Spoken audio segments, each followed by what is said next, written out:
by dragons flying in the sky. Meanwhile, Vermouth the hero and his 4 companions set off for the demon kingdom of Helmuth to conquer the demon king. They had defeated 3 of the 5 demon lords, and there are only 2 demon lords left. On the way to where the 2 demon lords were, they continued to defeat the subordinate demons they encountered along the way. In addition to their incredible strength, they easily beat the Crocs. Meanwhile, the 4 colleagues who helped Vermouth were the wise Sienna, the faithful Anis, the brave Malon, and the stupid Hamel, who was always with Vermouth, not willing if Vermouth surpassed him. Hamel regards Vermouth as his rival, but no one admits this. Then after they slaughtered the crooks, they relaxed. When an attack headed towards Vermouth, Hamel realized that he shouted for Vermouth and tried to protect Vermouth, but the attack hit right in the middle of Hamel's chest, which immediately made a hole in it.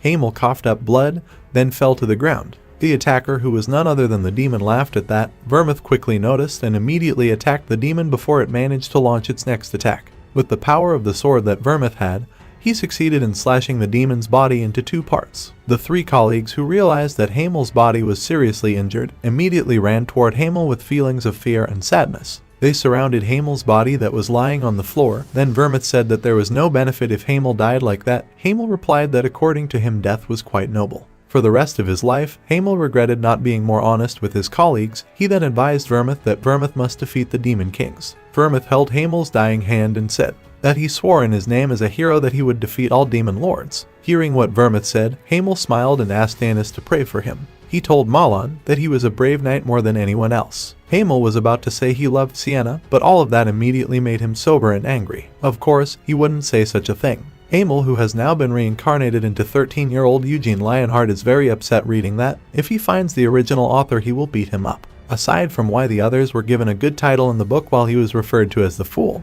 he assumed that it seemed like the book was written by someone he beat up 300 years before his death. Eugene says they let that writer write such a book.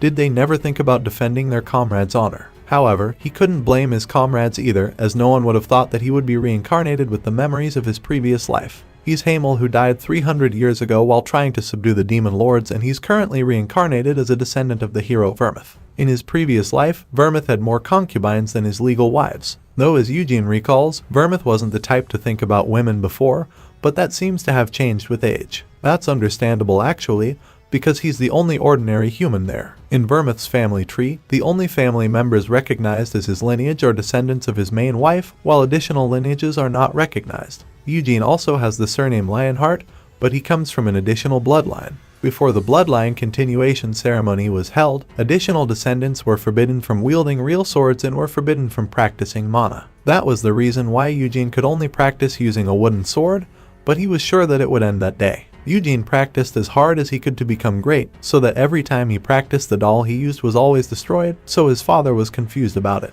Especially when his father saw Eugene's body, who was still 13 years old, so muscular and strong. Besides that, he thought he would lose if he fought Eugene hand to hand. Eugene was indeed his son, but sometimes he frightened his father with his strength as if there was an air that was not childlike and a glare that conveyed no naivety at all. Even though he lost his mother when he was young, he does not grieve for it. Meanwhile, after succeeding and successfully destroying his practice bag, Eugene grumbles. He says that it's because of his trash blacksmith skills. Moreover, the main breed is not like the auxiliary breed. They could practice using real swords and also develop their mana. Then in the end they would just stop the auxiliary bloodline's attempts to usurp the main bloodline position since they were young. The father thought that Eugene had extraordinary talent, so great that he doubted whether he was his child or not. If Eugene had been born in the main bloodline, or rather if Eugene hadn't been as gifted as his father, he probably wouldn't have suffered from the discrepancy between his extraordinary talent and reality. Meanwhile, the father then warned about the bloodline continuation ceremony, which would be held tomorrow. The bloodline continuation ceremony itself is a tradition held every 10 years in the Lionheart family. At the event from both bloodlines, all children between the ages of 10 and 15 gather at the main residence, and they look to see who deserved to be called Lionheart. His father told Eugene never to try to compete with a child from the main bloodline. No matter how talented you are, you can't possibly face a child of the main lineage. They had trained with mana and fought with whatever weapon they wanted. Even though his mouth said he wouldn't do that, Eugene's heart said otherwise, that he would surely beat them all because there would be a competition for the abilities of 10-year-old boys. It would be too boring for him, he would fall asleep. In the bloodline continuation ceremony, there will be 3 children from the main bloodline and 6 children from the auxiliary bloodline who will compete. One of the children from the main lineage must have been the son of the first wife, and the other 2 were twins from the second wife. Apart from the two sons of an additional bloodline who held relatively higher authority, the others were just trash. At the time after that, Eugene also went by horse carriage to the main residence. In his previous life as Hamel, he was a genius. Since childhood, he never had a problem learning new things and his growth was faster than others. However, he is not a real genius. Being an expert in swordsmanship and magic, he is called the god of war and the master of all. He is the Great Vermouth. He was descended from a duke in his imperial house of Kiel until he eventually gave up his title. He was worshipped as a hero until the end of his life, while the other is the wise Sienna. The mischievous girl was invited to the magic kingdom of Eroth and was chosen as the youngest head witch of the magic tower. The faithful Annis, the dirty-hearted girl, is also called Saintess in the Ura's Holy Empire. There are even some holy books that were written based on the teachings that still exist today. The brave Malon. Eugene can't believe that idiot ended up creating his empire. Eugene heard that in the end, everyone can live in prosperity. However, why is the demon lord still alive and well, even though they all promised to defeat the demon kings? He died in the captivity of the demon king's castle, a promise made by Vermouth with the demon lord of captivity after his death. Thanks to that promise, the war against the demon king ended and the world became peaceful. And that peace continues today, 300 years later. Then Sir Gordon, who saw Eugene was silent, said that he was a little nervous. He thought that if Eugene was nervous, it would be very difficult for him to stay in the main residence. Then after several chats that made Eugene even more dislike Sir Curtin, and finally they arrived at the main residence of the Lionheart family. Arriving at the main family's residence, there was no definite greeting for Eugene, who was from an additional family. Eugene and Sir Gordon passed through the entrance along the way with many flagpoles representing Vermouth's Lionheart. Eugene felt a little sad to see that because the only ones who could wear the lion emblem on their chest were the direct descendants of Lionheart. After that, Eugene asks about his brother, who according to Sir Curtin still hasn't arrived, and Eugene is the first to arrive. He then led Eugene toward the living room. A maid greeted Eugene and said that she would serve Eugene while there. That was pretty good for Eugene because they also provided him with a personal butler. Eugene gets acquainted with the maid, who turns out to be 16 years old. Seeing that Eugene thinks cunningly about their plan, who plans to scold him if she scolds him for a small mistake. It seemed they like to bother him. Then Eugene asks the maid about when his siblings are coming there. According to the maid, they will come in 4 days. Then Eugene asks to show him the training ground. Meanwhile, 2 boys and a girl are discussing Eugene, the son of an additional offspring who is the same age as them. They heard Eugene was from a place far from the western part of the empire. They continued to taunt Eugene, who must only know how to work with a pitchfork and came with a cart that reeked of cow dung. Then after that, they were about to go to where Eugene was. Meanwhile, other children were watching from the window of the room above. In different places, Eugene trained diligently. He was never lazy about training, even once in his previous life as Hamel, but after being reincarnated, he always trained his body to the extreme. No matter how hard the training was, his body could adapt well. Besides, minor wounds healed quickly. Moreover, the body of the Vermouth descendant was extraordinary, more so than he had imagined. Meanwhile, the maid who saw that couldn't believe it, because it was so extraordinary. She couldn't believe that Eugene could move like that, even though he had a sandbag in his hand and a spear. Not long after, the 2 children came and immediately reprimanded Eugene, who was practicing. They asked what he was doing. It turned out that the 2 people were young Master Cyan and Miss Seal. Cyan, who felt that his question had not been answered, asked again what Eugene was doing. Eugene stopped his practice and answered that question with another question, that he was practicing using a spear, after which it ended with a sentence of ridicule. Seal provoked Cyan. She said that according to him, Eugene, a country boy, had just called Cyan an idiot. Cyan, who heard that, was immediately angry and shouted. He forced Eugene to apologize for the insult he had done. Then Eugene said sorry briefly. Cyan knew that it wasn't serious, then asked Eugene to lower his head and sincerely apologize. Eugene replies that he isn't the same age as him. He thinks they are friends. Why should he bow his head to Cyan? However, Cyan still refuses to be friends with people like him, because being a Lionheart doesn't mean they can be friends. Seal then reminded Cyan about the cart, which made Cyan immediately ask Eugene to clean the cart that brought him to that place.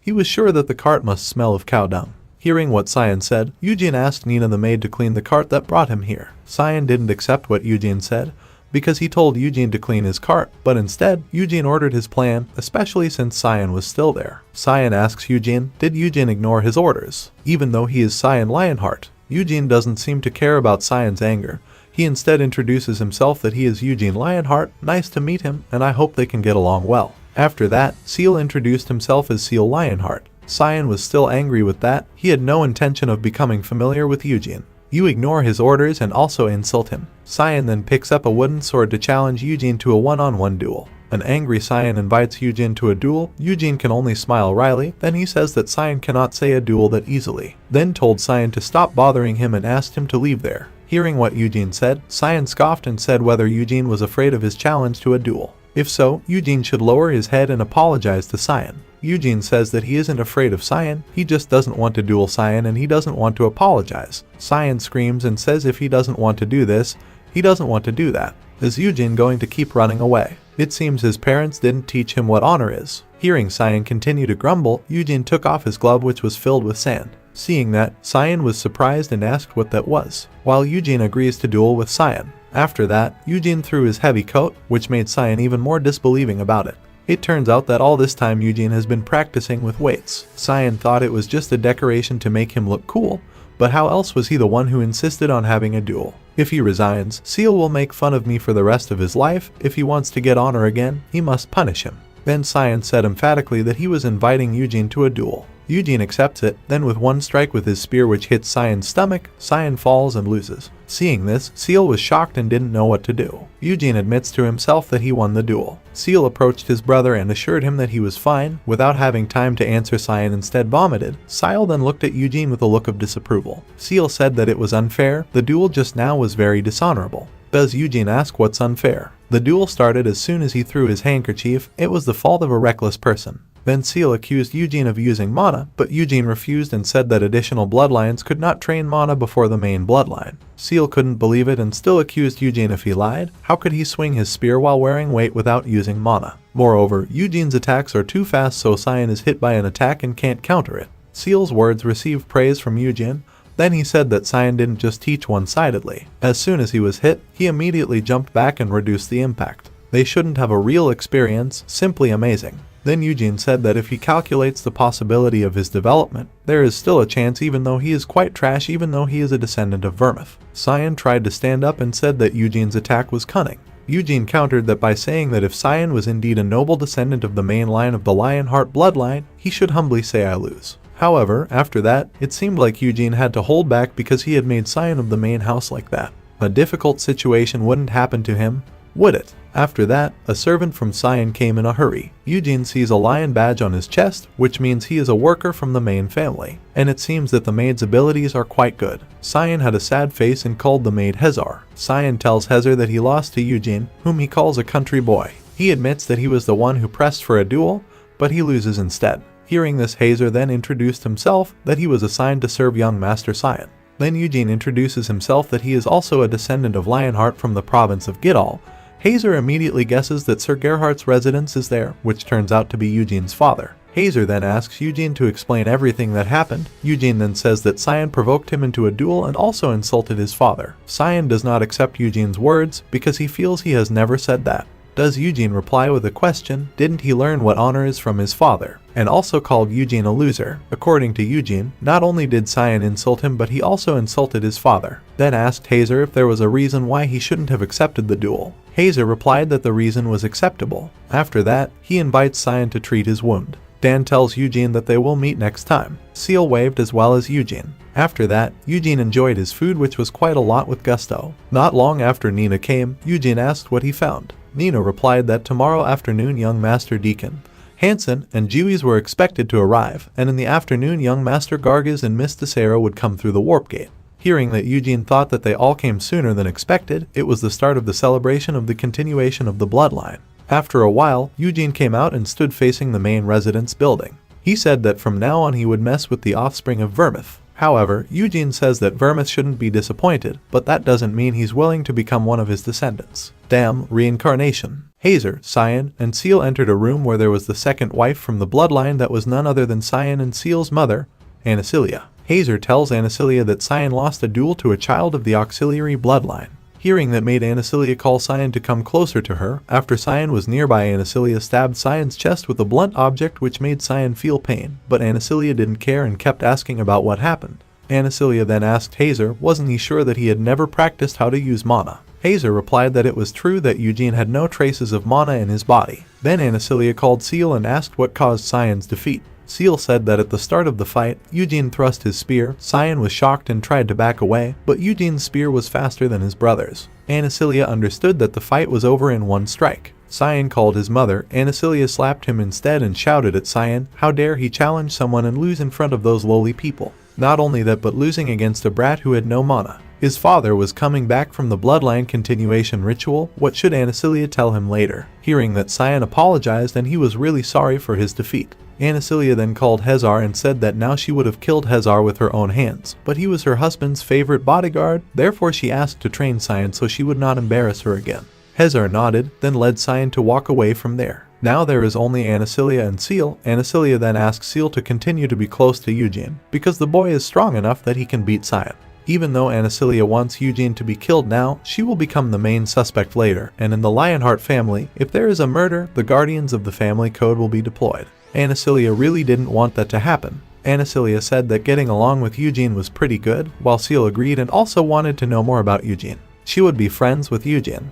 The next day, the three inheritors of the auxiliary bloodline arrived. They are 11-year-old Deacon, 14-year-old Hansen, and 10-year-old Jewies. Nina calls out to Eugene, who is still training, and says that an additional breed has arrived. Besides that, Nina also said that the family head of Lionheart was there. Nina then gave a change of clothes to Eugene for him to quickly do the welcoming, even though she knew that Eugene would arrive later than the others. Soon Eugene lined up with other additional bloodlines to welcome the head of the Lionheart family. Meanwhile, Eugene saw a woman standing beside Cyan and Seal, namely Anasilia, the second wife. And the person in front of him was the legal wife of Theonis, and beside him was the first son of the main family, and also the first direct successor, that was Iode Lionheart. Soon Gilad Lionheart and his brother Jin arrived. Gilad then approached Iode and told him that he had grown up, and asked if his abilities had grown too. Iode said that he did his best to live up to his father's expectations. After that, Gilad greeted Seal and Cyan, who then said that they missed their father, another greeting with other members of the Lionheart family, including children from additional families. Gilad then invited them to eat together while discussing the bloodline continuation ritual. All the Lionhearts, including the main and add-ons, ate together, and Eugene was sure to be there. Eugene looked at Garces and Desera, the two people who came with the head of the family. They were wearing warp gates. Were they from the two families that were considered the best of all the families of the reserve line? Then Eugene asked who the foreigners were there. Wasn't the banquet for the families and their children participating? Seal, who was also curious, asked his father about it. Gilad had wanted to introduce the man later but had to be forced into it sooner, and the stranger introduced himself as Loberian from the Red Tower. Hearing Loberian's name, everyone there was shocked, including Iode. While Eugene vomited his coffee and almost choked, Loberian asked Eugene if he was okay. Eugene replied that there was no problem. Eugene then thinks that if he's from the Red Tower, it means he's Sienna's student, or rather he's a student of Sienna's student. 300 years ago, Sienna managed to become the Tower Master of the Green Tower, and she was the youngest master in the history of Aeroth. She completely overhauled the magic books on Aeroth, and she continues to accompany and teach students from other towers. Even the Tower Masters are also taught by her, so Tower Masters from Green and Red Towers still consider Sienna the Wise as the Great Master. Eugene didn't expect that he would meet someone related to his old friend here. As Eugene thinks that Gilad then talks to Eugene. Gilad says that he has heard from Theonis that his son insulted Eugene and his father. Eugene says yes, but he doesn't hold a grudge at all, and Gilad asks if it's because he won. Eugene protested and said losing he would be like that too. If he was that weak and couldn't defend his dignity, then he would definitely hold back the shame. Gilad later tells Cyan that he is not ashamed of his defeat, but that he is disappointed that he second-guessed his response while feeling ashamed of his defeat. Gilad knows that the duel started with Cyan's insult, but he does not apologize to Eugene, even after the duel, even though Cyan inflates the name Lionheart and the Great Vermouth is his ancestor. If he has blood, then he'd better learn to respect himself and also his opponent. Cyan apologizes, even though Eugene knows that it was insincere and comes across as forced. Gilad says that if Eugene's father is Gerhardt, he cannot say that he knows his father, but Eugene understands that, even thinks that his family lies in an unknown land. Then Gilad asked if his father taught all that. Eugene replied that his father taught the basic sciences and the rest he learned himself. Hearing that answer, Desera and Garces couldn't believe that Eugene was practicing without anyone teaching him and that he could beat Cyan at that level. After that, the servants brought delicious food there, then they enjoyed the dishes that were available there. After enjoying the food, Gilad said again that the reason he prepared the banquet that day was to explain the details of the blood continuation ritual to them. Gilad knows this sounds strange, but he believes that the traditional method of ritual is very easy. The ritual benefited the main bloodline. Children of the auxiliary bloodline could not train with mana, nor were they allowed to handle real weapons. It would be impossible for the auxiliary family's children to win against the main line if left alone. For this time's ritual, the three Gilad children would be participating. However, he wants to see the potential of not only his children but all of you who carry the name Lionheart. This ritual is there to prove that they are descended from the Great Vermouth. The main lines and the additional lines mean nothing. After Eugene hears that, thinks that the Vermouth breed is more generous than him. Gilead continued his words. Therefore, for the blood continuation ritual this time, Gilead asked for external help, which was none other than the Loberians. Then with Loberian's magic power, he made a schematic on the table. He said for the ritual later, you will walk through the labyrinth he made. All will pass through different gates and defeat the elite monster in the middle. Of course, they have to go through various obstacles and battles before getting there. However, all the events in the labyrinth were illusions that he created with magic. They could have thought it was all real, but it was all fake, like an action-packed adventure. Eugene thought that Loberian didn't only use summoning magic, but high-level mind control magic as well. Tower Masters really should be able to do that. Loberian continued his words. If one of their 9 defeats the main monster, the ritual is over. They will all earn points based on contributions. One of the extra students asked, would it be okay if they failed to get out of the labyrinth? Of course, if they were scared they could just stay silent at the gate, and they definitely wouldn't get any points. Then Eugene asked, what if they beat the main monster? What's the reward? Gilead now replied that they could take 1 treasure from the family treasure vault. Hearing that, Eugene was very interested to hear the gift. After all the banquets and talk, they returned to their respective places as well as Eugene. While in the hall to his place, he had thought arrogantly that he was sure he would win the fight, and thought about what prize he would take from the treasury. However, his steps suddenly stopped when Desera and Garces intercepted him. Garces then asked Eugene if it was true that he had won the duel against Cyan Lionheart. Eugene answered briefly that it was true. After having no other questions, he walked away from there. Garces had tried to hold Eugene, but Eugene didn't care and kept on walking. As the night wore on, Eugene continued to practice very hard when Desera and Garces watched him practice. Desera carried 2 spears in her hands. Garces stepped forward and stood in front of Eugene, then opened his shirt and revealed his body full of big muscles.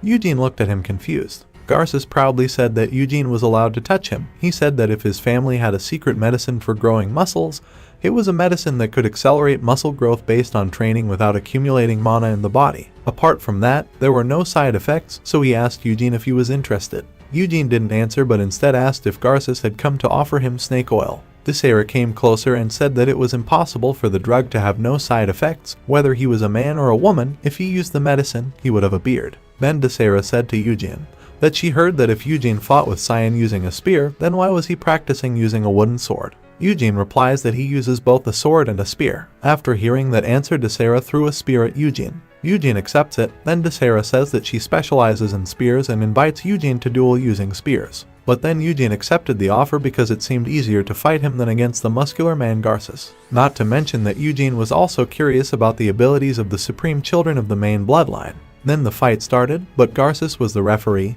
He said that even if it was just a duel, it had to be fair. Garces' behavior reminded Eugene of a fool he knew, or indeed a descendant of Malon. Garces started the duel even though Desera didn't believe that Eugene could use a sword and spear. Then Desera intended to show Eugene that spearmanship was not easy, and Eugene can do it without being serious. After Garces' starting signal was shouted, Desera took the initiative to attack and was certain that she would lead the duel. However, then Desera stopped because she felt that there was no gap at all. Eugene asked about it, then Desera tried to attack again, but each of her attacks was easily parried and countered by Eugene. Eugene praised and said that Desera is very strong even without mana. With her development now she has good potential, but it is not yet his opponent. Desera is annoyed with Eugene because all of his attacks can be easily parried without moving at all. However, Eugene's arrogance will be the beginning of his defeat according to Desera. Desera continued to attack Eugene from every side looking for gaps until she found one gap that Eugene might not have been able to block, namely his feet. However, Desera's thoughts were wrong when she was about to hit Eugene's leg. Instead, Eugene stepped on Desera's spearhead. Desera was surprised and kept trying to pull her wand, while Eugene had already pointed his wand at Desera. Garces signaled the end of the duel and said that the match was won by Eugene Lionheart. "We have to work together," Garces said easily as he suddenly entered Eugene's room. Eugene was irritated by that because Garces came in and woke him who had just been sleeping just to say that. Garces didn't care because he wanted to hear Eugene's answer. Then Eugene said that Garces had heard about the bloodline continuation ritual from the family leader. They would all enter from different places, so how could they work together? Garces answered that although the entry points are different, the goal is the same. In the center of the boss monster maze, the twins of the main house will also cooperate. So in conclusion, Garces wanted them to gather in the middle and fight the boss monsters together. Eugene said that he was sure he could beat him alone. Desera, who was there, scoffed that Eugene was arrogant, although she admitted that Eugene was indeed strong. But if Eugene helped them, they would be able to defeat the boss monster. Eugene asks Desera why she is so eager to kill the monster. Then Desera replied that in the bloodline continuation ritual where the main bloodline and auxiliary bloodline participate, the auxiliary bloodline never wins at all.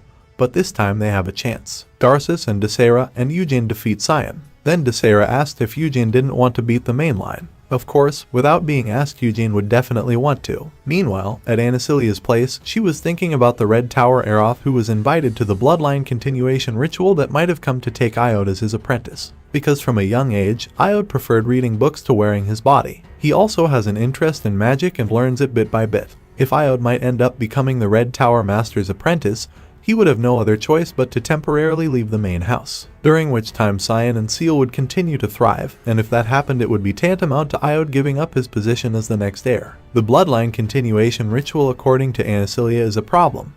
Her children will continue to live with a bad outlook because they were born from a second wife. Even though once they manage to maintain their position, they will stand confidently. However, on the one hand, Anacilia remembers about Eugene, because that child's talent is extraordinary and could end up embarrassing the entire main lineage. 3 days later, the bloodline continuation ritual finally started. 9 children had gathered in front of the labyrinth gate. There were also Gilead and Loberian. Then, before starting, Loberian gave them magic and let them make their own weapons. They made each weapon what they wanted, and after that, they all got it, and so did Eugene, who made swords and shields. When he was finished, Seal asked Eugene later if he met Eugene in the labyrinth, would he attack Seal? Then Eugene even asked, are they allowed to attack? Gilead replied that of course, it was permissible. The competition was the essence of the bloodline continuation ritual. But in the bloodline continuation ritual, quick decisions and cooperation were also important, because they had the blood of the Lionheart family. After that, Loberian gave them an item and asked them to wear it around their neck. The necklace was connected to their consciousness. If they felt a strong pressure inside the labyrinth, the necklace would react. When that happened, the Loberians would decide it was a dangerous situation and step in. Eugene thought that the necklace was just a precaution. Loberian says if they feel like they can't conquer the maze, they need to squeeze the gem in the necklace and shout, help me. That way they would be able to leave the labyrinth. After the explanation was finished, Loberian asked them to go inside the cave, which was the gateway to the labyrinth, and even if they entered from the same gate, once they entered they would be in a different place. The 9 of them enter one by one into the labyrinth. Eugene remembers that he roamed the labyrinth in his previous life until he got bored. Then Eugene looked at the closed top of the labyrinth, then looked at the walls on each side so their movement would be limited. It would be very difficult to equip weapons with a wide range of attacks, which is why he chose a sword and shield. That combination can overcome any situation because it is what children are made to conquer, so the level of difficulty is clear. In the labyrinth, the children also met a slime monster. There was a child who panicked so that he lost to the soft monster and was immediately picked up by Sir Loberian. 1 hour after the start of the bloodline continuation ceremony, when the children had been declared failures and taken out of the labyrinth. With a cold face, Sir Gilead ordered the 3 children to rest. Then Sir Gilead Lionheart and Sir Loberian returned to their seats to watch over the other children who were still trying to survive in the maze. First, Gargis looks very agile when at full power against the goblins. Wanting a swing of his large sword, the teenage boy managed to get rid of 2 small goblins. Even though this brat was a bit clumsy, he could push the opponent so hard. That's why Gargis had no problem defeating monsters. Then there's Desera, who has to face slime monsters in her path. This girl was so agile when she dodged the monster. This little girl tried to stab one of the slime monsters with her spear but failed. She realized that slime monsters were hard to fight with sharp weapons, so Desera decided to just run away from the monster. This girl was agile and also very fast in taking action. She focused on advancing and getting through the labyrinth besides avoiding fights as much as possible. On the other side was Cyan, who seemed to be very careful in his steps. This kid had already been given a labyrinth map cheat sheet before the ceremony started.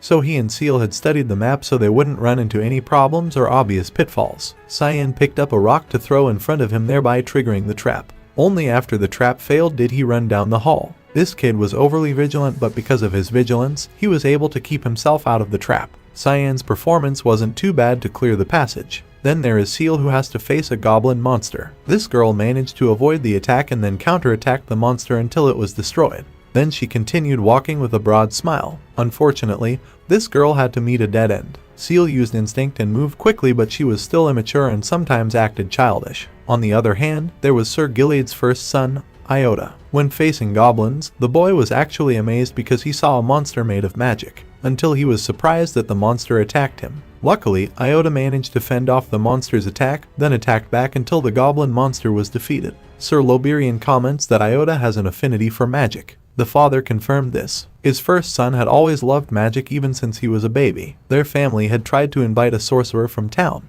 but Iota stopped studying halfway. Sir Loberian asked why. So Sir Gilade explained his son had given up on reality, because Iota believes he must become the next head of the family for the sake of his mother, because magic is of little value to the Vermouth family. Sir Loberian understood that because magic does have a difficult path. Even so, the father still hoped that his son would be able to walk the arcane path. If Iota still had an interest in magic, of course, the boy wouldn't turn down the opportunity to become the apprentice of the Red Tower Master. Sir Loberian couldn't promise that, but he was willing to bring Iota to his acquaintances. And if the boy's potential was still lacking, Sir Loberian could not make Iota his apprentice. Sir Gilade was aware of that. He certainly had no intention of forcing his son on Sir Loberian. After all, this father only hopes that his son will pursue his own dream. Sir Gilade told him that his son admired the wise Moor, Sienna, compared to its own ancestor Vermouth. Sir Loberian was touched to hear that, because in the story from Vermouth the Hero, this young man even really idolizes the wise Sienna,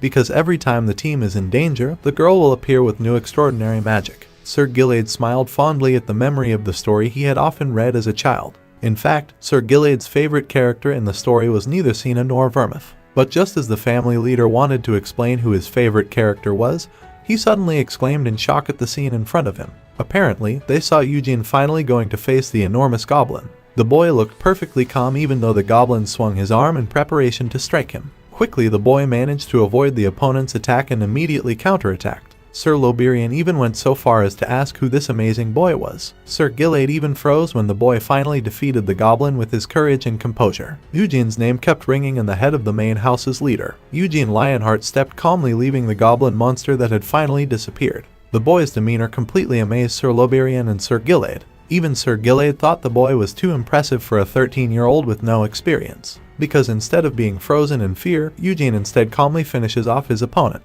Sir Loberian comments that the troll should have been prepared for a trap, so kids don't need to beat it, just go through it. Sir Loberian even deliberately made the size of the monster bigger than usual. He didn't expect that there would be a child who could defeat him so easily. The two of them considered a child who was born with such astonishing talent a genius. Meanwhile, on the other side of the room, Gargis seemed overwhelmed by the troll monsters. He was even thrown away with just one punch from the monster. With his body covered in wounds, Gargis is still trying hard to beat the big monster. He ran as hard as he could to slash the monster's leg, then after the monster fell, Gargis struck him right in the chest until the monster screamed in pain and then lost. Gargis shouted at the top of his lungs after finally defeating the troll monster. As soon as it was defeated, the monster immediately disappeared until Gargis fell. At this point, Gargis thought the monster could injure his pride muscle and break his ribs. He was even caught in a trap until his body was covered in wounds and bloodstains. While dragging his big sword, this boy thought the other kids would not be able to get through all of this without getting hurt. In the end, Gargis fainted from being too tired and was injured.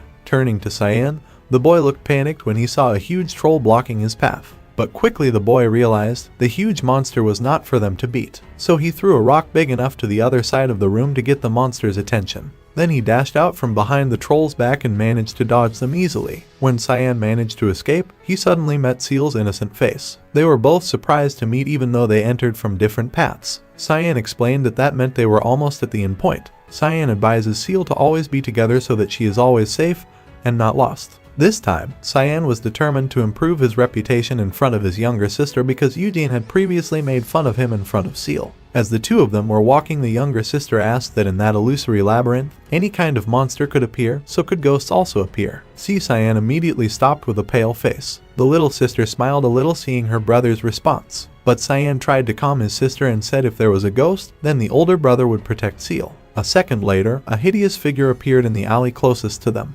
Instantly, Cyan immediately screamed in fear at the sight of that shadow. Likewise, the bloody figure who turned out to be Desera also screamed in surprise, while Seal just smiled a small smile in the middle of them. Cyan accuses Desera of scaring him, but Desera says Cyan is even scarier. Cyan asked whose blood covered part of Desera's face. The girl replied that it was her blood because she was caught in a trap. Realizing that there are other competitors, Desera wants to run and win the ambush this time. but she was even accused by Seal of going to run away. Cyan was getting annoyed because this thing looked like an idiot in front of the little sister. So the two of them ran after Desera. Feeling pressured, Desera wondered where the battle lover, Gargiz, apparently the young man, was still unconscious. As a result, Desera had to keep running away from the twins. While running, Desera unknowingly triggers a trap. She ran as fast as she could until she finally reached the end. Cyan panicked a bit when he saw the floor collapse and the distance between the opposite floors was quite large. He didn't want to go around it because he didn't want to look stupid in front of his younger sister. Because he felt he had no choice, Cyan used Mana's energy. With the help of this energy, Cyan can jump that far. Then Cyan asked Seal to jump and catch her. But swiftly Seal jumped on her own and landed more smoothly next to her brother. Cyan was astonished,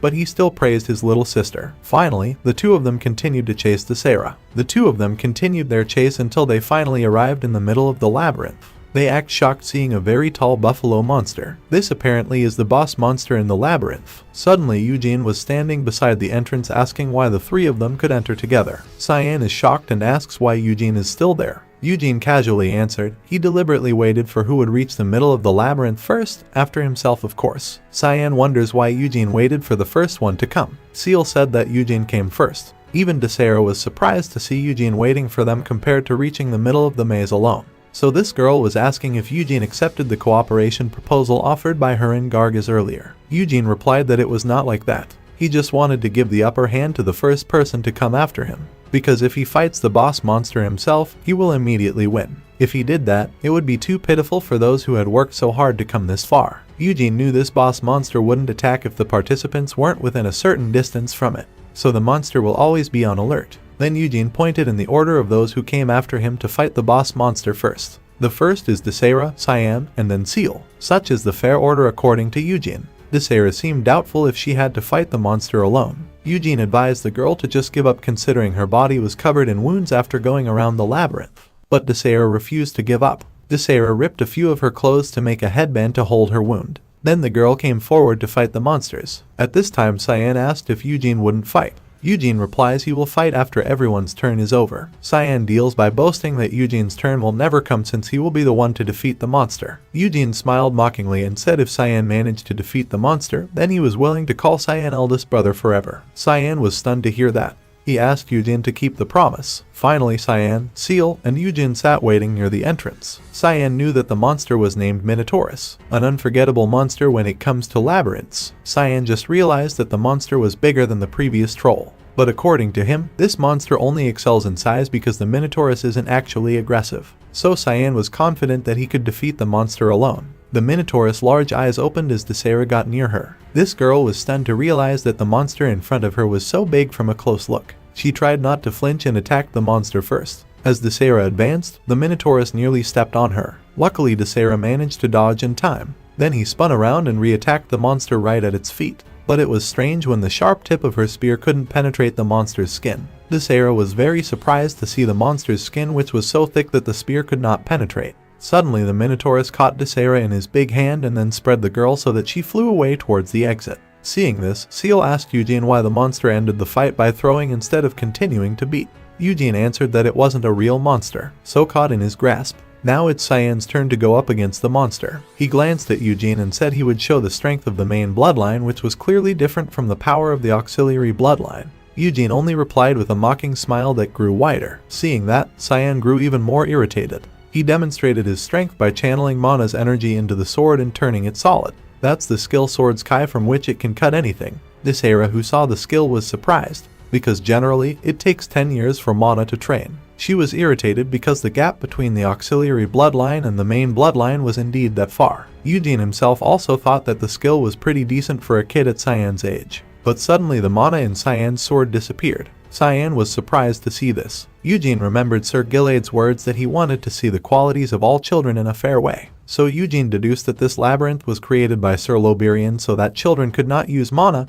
to attack the center of the maze. So if the children can't use mana to create Sword's Kai, then no matter if it's from the main bloodline or the auxiliary bloodline, you will fight on equal terms. Cyan was still panicking because his Kai sword suddenly disappeared even though she still had a lot of mana. Eugene says to the boy if he's going to lose, it's better to just back off. Do not be defeated because of stubbornness. Cyan certainly refused to admit defeat in front of Eugene and his little sister. He will be embarrassed. so he was determined to defeat the monster even though he didn't have Swords Kai. Cyan continued to run toward the Minotaurus monster. Even though the monster tried to catch it with a swift burst, it dodged and then slashed the monster's large arm. With great loyalty also attacked several parts of the monster's body, but failed to stop the monster. In fact, the monster was even more eager to catch Cyan. After a few moments of not being able to take the monster down, Cyan planned to attack the Minotaur's leg. However, it was blocked by the Minotaur's huge knees. Cyan was caught off guard, and he was caught by the monster Minotaurus, then thrown backward until he reached the entrance. Eugene taunts him for losing so easily. Eugene turned to Seal, who had his turn after Cyan. But the little girl refused to fight monsters because she couldn't use Swords Kai in the middle of this labyrinth. Seal's decision makes Eugene think this little girl is smarter than her older brother. So now it's Eugene's turn to step up against the monsters. He immediately put up his shield properly, then advanced calmly towards the Minotaurus monster. Seal asks, can Eugene win? Eugene calmly replies that it can't happen, which is his defeat. He advanced confidently toward the monster Minotaurus. While thinking about how to start attacking, the Minotaurus monster suddenly raised its hand and attacked Eugene first. Fortunately, the boy managed to dodge just fine. He instantly hopped over the arms of all the bars and climbed along them. Finally, Eugene arrived above the head of the Minotaurus. Because it wanted to hit Eugene, who was standing above his head, the monster even accidentally hit his own head because Eugene managed to dodge just in time. As the Minotaurus threw its head back in pain, Eugene didn't waste a chance and tried to slash the monster's throat. The other kids were shocked to see Eugene's attack patterns focused on his monster's neck. Because the first attack failed, Eugene tried to attack and aimed for the monster's neck again.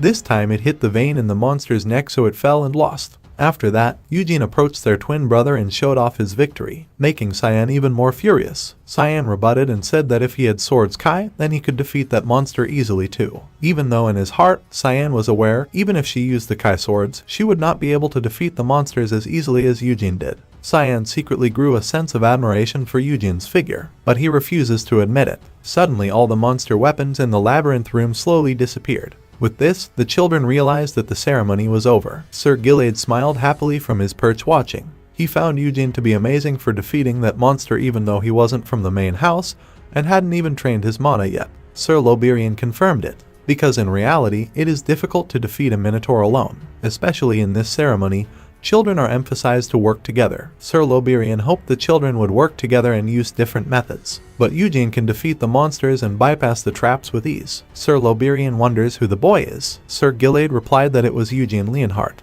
He had never done anything but train hard ever since arriving at that place. Sir Gilade even sent several men to the city of Gidal where he was born to investigate, and Eugene's tenacity was well known there. Sir Gilade believes Eugene was born to be a fighter, because Eugene has a fighting spirit that matches his body. Sir Gilade was delighted to have found such a treasure as Eugene. Sir Loberian asked if Sir Gilade wasn't worried because Eugene was more powerful than his children.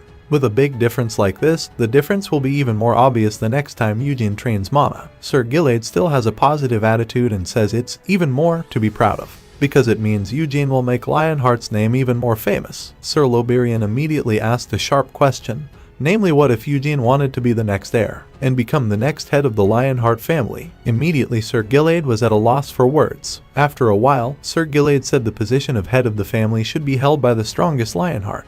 If indeed his children cannot hold that position, then it is Eugene's right. With a piercing look, Sir Gilade added, if they get that weak to protect their birthright, then they are unfit to lead Lionheart. Sir Loberian apologized for feeling he had crossed the line. This young witch then removed the tent that protected them. Before approaching the children, Sir Loberian suggested to Sir Gilade to adopt Eugene. Sir Gilade was shocked to hear this. According to Sir Loberian, it was disgraceful that the son of the reserved family beat the descendant of the main line in the bloodline ceremony. It was enough to make the reserved family look down on the main family, and that can create a problem. Sir Gilade appreciated Sir Loberian's suggestion. It is also an attractive offer, but before that, they had to congratulate the children who made it to the living room. The 6 children stood, lined up neatly in front of Sir Gilade and Sir Loberian. The head of the family sneered at his first son, Iota, who couldn't even reach the middle of the labyrinth. Sir Gilade suspected that it was because Iota was distracted by different magic and monsters. Sir Gilade was very disappointed that Iota abandoned the main goal because he was blinded by curiosity. According to Sir Gilade, Cyan and Seal are better because they can get through traps and monsters without any problems. Even though they couldn't defeat the Minotaurus, it was simply because their experience was insufficient and it could be overcome with enough practice. Sir Gilade wished all the kids good luck in getting through the maze. Sir Gilade suspected this to be too difficult a test.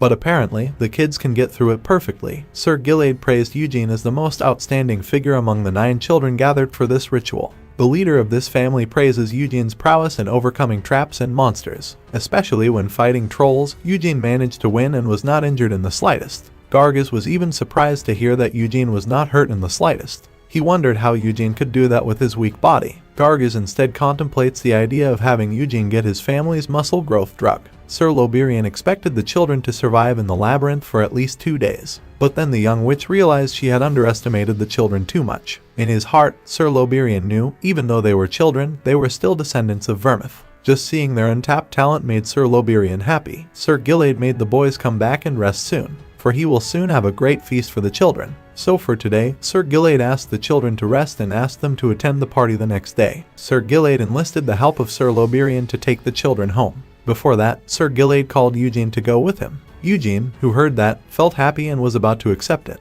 But before that, Eugene asked why he gave him a present. Sir Gilade confirmed this, because he doesn't need to postpone good things. Seal pouted upon hearing that, because he wanted to get into the underground treasure room. This girl had once asked her father to take her into the dungeons, but in the end, Sir Gilade never once took her there. That's why this girl looks a little sad. Sir Gilade took Eugene for an evening walk through the woods, bathed in the beautiful evening light. Sir Gilade compliments Eugene's skill in using the language of weapons. Eugene tries to humble himself, but Sir Gilade still insists that Eugene is a great figure, because he can defeat monsters with a sword and shield in the labyrinth. He can even use a spear when he duels with Cyan and Desera. Eugene is a little surprised that Sir Gilade knew about his fight with Desera. But if you think about it again, it's only natural considering Sir Gilade is a family leader. Sir Gilade said that the weapon that symbolizes the Lionheart family is the sword. But their ancestor, the Vermouth, was famously skilled in wielding many types of weapons, to the point where he was called the god of the sword and the master of all. But it's not just Sir Vermouth who is skilled at wielding all weapons. His friend Sir Hamel is also a great master just below Sir Vermouth. Eugene replied by saying why Hamel is often called Stupid Hamel in the storybooks he often reads. Sir Gilade laughed at this. He had also heard about it from a book he read when he was young.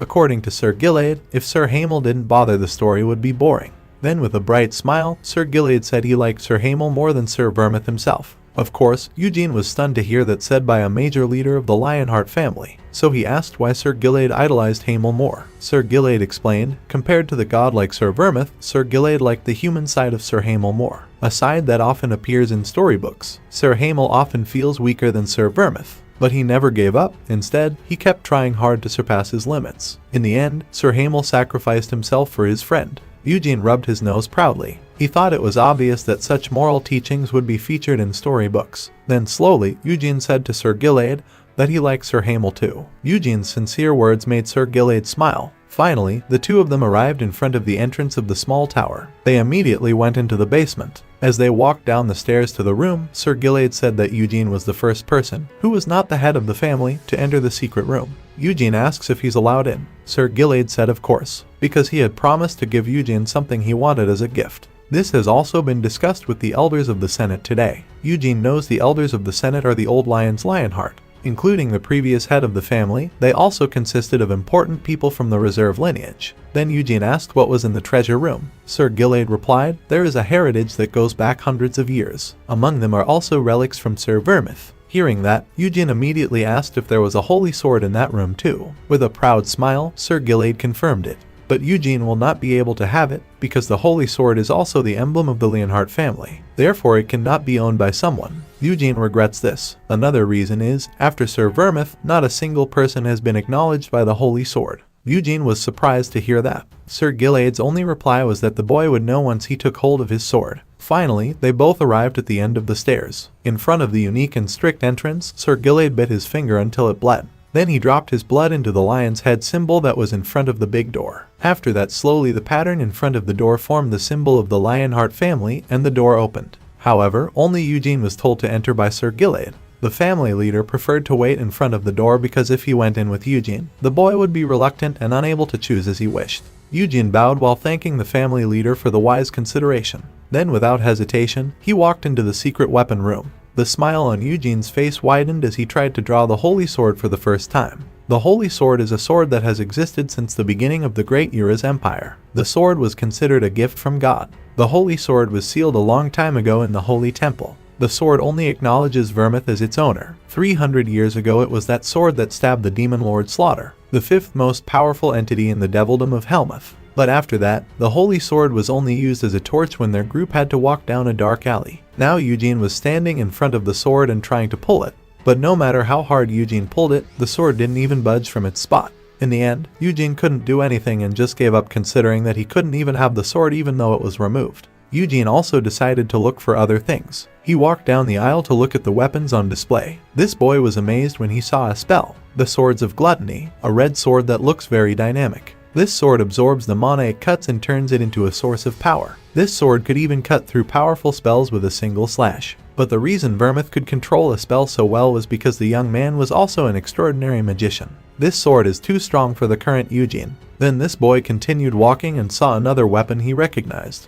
Namely, the Dragonian spear Carbos takes a little time to heat up. But this spear can breathe fire as hot as the breath of a dragon. Then there was also the Storm Blade Winneth, a sword gifted by the Wind Spirit King. There's also a bow that can shoot lightning and a sword that can turn into a whip that can be strengthened with mana. There is also a dynamic shield that can ward off all attacks. Because all the weapons in that place are so good, Eugene won't regret choosing any. But out of all that, this boy had yet to see the Moonlight Swords, nor the Demon Spears. 300 years is indeed quite a long time, so it's only fitting that they get a god-tier weapon. Eugene considers taking Winneth, because that weapon can provide wind elements just by holding it. And with enough mana, he could even summon the Wind God. But learning elemental spirit magic was extremely difficult. Even talented magicians had trouble controlling low-level spirits. While contemplating the right choice, this boy decided to wander around and have a look. Inside the room are jewelry and accessories that look amazing, in addition to a variety of weapons. While looking at the range of accessories, suddenly Eugene saw a necklace and immediately took it. The necklace with the red pendant belonged to Hamel in a past life. Memories of his parents being eaten by monsters. Hamel managed to get revenge and wore the necklace until the end of his life. Eugene wonders why the necklace could be there. He suspected Vermouth brought back the body. At this point, Eugene realizes that his comrades did not immediately throw him out of their lives. There used to be an agreement between Vermouth and the Demon King of Incarceration. The treaty did result in peace, but he's the last Demon King and Helmuth is still alive. This boy thought of his 5 comrades. Even though in the past they often talked about killing the Demon King, in the end, the intention was not resolved. Eugene is annoyed thinking about what pact his partner has made with the demons. He doesn't accept his belongings being kept at the place of the person who betrayed him, especially Vermouth. Eugene suspects he is to blame. Maybe his comrades were short on people because he died earlier. Eugene doesn't want to hate Vermouth and his colleagues because they must have good reasons to do the deal. Lots of weapons that Eugene wanted in that place. However, he did not want Hamel's necklace left in that place. As a result, Eugene took only the necklace. Of course, Sir Gilade was surprised when the boy only brought out a simple necklace. Sir Gilade even questioned Eugene's willingness again, considering that the vault contained many more interesting treasures. Sir Gilade then asked for the necklace to be seen. When the patriarch looked closely at the necklace, he knew it was old and ugly. The gems also look cheap and appear not specially tempered. Sir Gilade knew it was a cheap necklace. He also wondered why there could be a necklace like that in their family's treasury. Then Sir Gilade showed the necklace over the lion statue, but the statue didn't respond, indicating that it wasn't listed in storage. Sir Gilade stated that the necklace was not Lionheart's property and that it should not have been in the vault. But Eugene insists that he got the necklace from inside the storage room. Sir Gilade explains that the necklace is priceless, so even if Eugene sold it, the money wouldn't be enough to buy a cheap sword. Sir Gilade again asked whether Eugene wanted to have the necklace. With a happy face, Eugene immediately answered yes. Finally, Sir Gilade let the boy have his necklace. But before that, Sir Gilade will ask Loberian to interpret the necklace first, to find out its origins. After that, only Eugene can accept it. Sir Gilade had not expected this boy to pick up something like this. Technically, what Eugene took didn't belong to the Lionheart family, so this brat was allowed to enter and retrieve one treasure from the storage room. Eugene politely asked about the seriousness of the words of the main head of the family. After actually getting Sir Gilade's permission,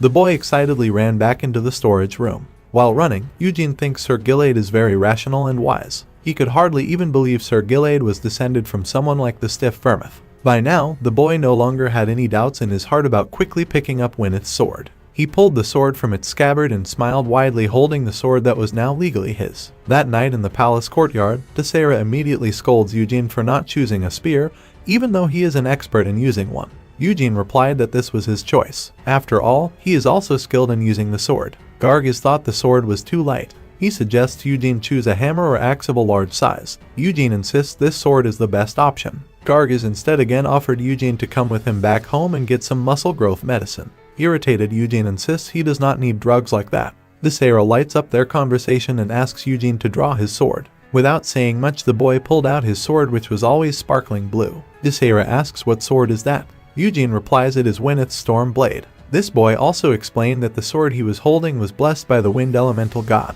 Later, Eugene can summon it after training his mana. Desera agreed that swords were cool, but she would have chosen the spear anyway. Desera then mentions one spear named Dragonian Carbos, a spear that can breathe fire with a single thrust. Eugene replies that he doesn't even know what it looks like. Desera was getting more and more excited, explaining about another spear named Demon Ruintus. That is the strongest spear ever owned by Vermouth. Gargis replied and said he had also heard of Ruintus' spear, the spear used to belong to the Demon King of Cruelty. Eugene was speechless at that. He remembered that 300 years ago, there were 5 demon lords in the Helmuth Demon Kingdom. The first level is the Doomsday Demon King. The second level has the Demon King of Confinement. The third level has the Demon King of Madness. The fourth level has the Demon King of Cruelty, and the fifth level is the Demon King of Slaughter. Gargis said Desera's knowledge was wrong. All he knew was that Vermouth's strongest weapon was the Jigola's Destroyer. Weapons like hammers are capable of destroying anything. While the two men in front of him were busy debating which weapon was stronger, Eugene noticed that of all Vermouth's weapons, only these two had previously been used by a demon lord. They were too dangerous to keep in the treasure room. That's why the Demon King's spears and hammers were probably stored elsewhere. While Desera and Gargis debated which weapon was stronger, Eugene shook his head and left the two of them alone. In his mind, this boy knew both weapons were equally powerful to the point where it was hard to decide which was better. But if Eugene was asked to choose the strongest weapon Vermouth had, then he wouldn't need to think long and would immediately answer Moonlight's sword. The weapon is living proof of destruction, and that sword used to be stored in the deepest point of Helmuth. Both the Demon Lord of Cruelty and the Demon Lord of Slaughter both died by a death strike using the Moonlight sword. Eugene stood straight while concentrating on the sword in his hand. This was the first time Eugene wielded a real sword in his current life, but the boy could swing his sword just fine. Even his two friends who had been arguing immediately stopped to see how agile Eugene was dancing with his new sword. This 13-year-old boy not only looks agile but also amazing. However, he looked very proficient, as if he had used the sword for a long time. Gargis and Desera were even stunned by the way the boy used his sword skills. Elsewhere, in the room of the main head of the family, the Loberian was checking Hamel's necklace. She closed her eyes while focusing on feeling the energy within the necklace. When finished, this young man with blonde hair put the necklace back on Sir Gilead's desk, saying that there was no magical energy in the necklace. Sir Loberian even asked if it was true that the ordinary necklace had come from the treasure room. Sir Gilead confirmed this. Sir Loberian once again asked if it was true that Eugene was not lying to Sir Gilead. The head of the family replied that the child had no reason to lie to him. If Sir Gilead didn't let him choose another treasure, then Eugene would get nothing but this simple necklace. Then, Sir Loberian checked the necklace again and made sure there was no magic in the necklace. But she wanted to dig deeper out of curiosity. So this young wizard will use magic that can read mana memories. It was magic that Grandmaster Sienna used to create. Sir Loberian said mana is everywhere. Most things have mana energy in them. So now she's going to read the mana energy imprint inside the necklace. For a few moments, Sir Loberian seemed very focused on reading the mana energy from the necklace in his palm. She glimpsed life from the trail of the necklace. There is nothing attractive about the necklace, and it is about 100 years old. Finally, Sir Loberian opened his eyes and told Sir Gilead that she had found nothing significant. This young man suspected that the magic in the treasure room must be interfering with the mana in his necklace. Sir Gilead clung to the necklace. He was sure that no one alive could say where the necklace came from. Sir Loberian asked him now what to do with the necklace. Sir Gilead replied that he would give the necklace to Eugene. For now, it is certain that it is not enchanted, because the necklace was something that Eugene wanted, to the extent that the boy was willing to give up the treasure he had for the necklace. Sir Loberian saw that the main head of the family liked Eugene. With a broad smile, Sir Gilead rose from his royal chair and stared out the window, staring right at the boy who was currently practicing using his new sword. Sir Gilead asked how could he not like someone like Eugene, who was even still practicing the sword at this late hour. Now, Sir Gilead will make the offer. With a proud smile, this man with white hair said he would adopt Eugene Lionheart as his son. That morning, a handsome young man greeted Eugene. He is Surgeon. Eugene stared intently at the young man before him. Surgeon is the youngest brother of the patriarch, Sir Gilead Lionheart. This young man is very unique because he did not marry even after his prime age. He chose to join Sir Gilead on his long journey. Eugene bowed as a form of respect and at the same time greeted the older figure in front of him. Without hesitation, Jin immediately embraced Eugene and said excitedly that this youth was the son of the reserved family who won against the main family in the bloodline ceremony. Eugene was a little surprised